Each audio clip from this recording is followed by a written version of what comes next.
Hello Dhamma friend, my name is Uday and today I am going to tell you the story of Gautam Buddha. The story is the mustard seed that is a mother's grief and the first truth of life.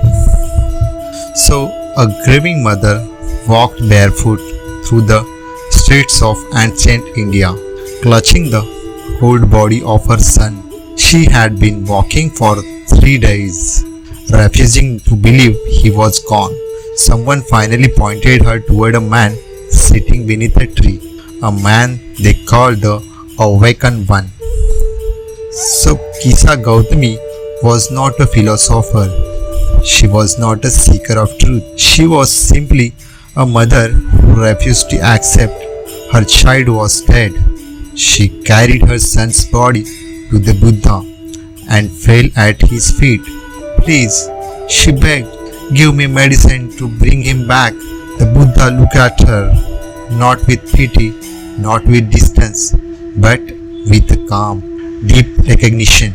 He said, I can help you, but first, bring me a mustard seed from a household that has never known death.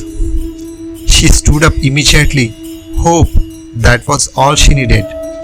Hope and a task. She knocked on the first door. Has anyone in your family died? The woman at the door eyes fell. My husband, 3 years ago. Kisa moved on. The second door. My mother, last winter. The third, my son. The fourth, my sister. Door after door, she heard the same story told in different voices. And slowly, with each door, something inside her began to shift, not break, shift. Like a bone that has to be reset before it can heal properly. By evening, she understood death had visited every home, every single one. She was not alone in her grief. She had never been alone. She returned to the Buddha without the mustard seed, without her son's body. She had laid him to rest. Did you find the mustard seed? The Buddha asked. No, she said. But I found something else. I found that grief is not a punishment. It is a price of love, and every human being pays it. The Buddha smiled. You have understood what many monks spend years trying to learn. This story is Buddha's teaching on dukkha, often translated as suffering, but more accurately understood as the unsatisfactoriness woven into the fabric of existence.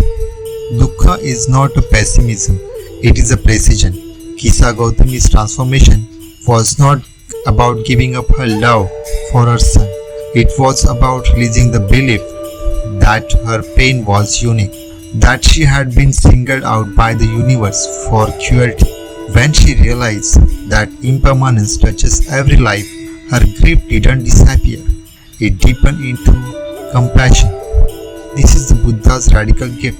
He doesn't tell us to stop feeling. He tells us to stop feeling alone. If this story moved something in you, share it with someone who is carrying a grief they think no one else understands. And drop in the comments what door in your own life has the mustard seed story help you see differently. Thank you friends. Please like and subscribe.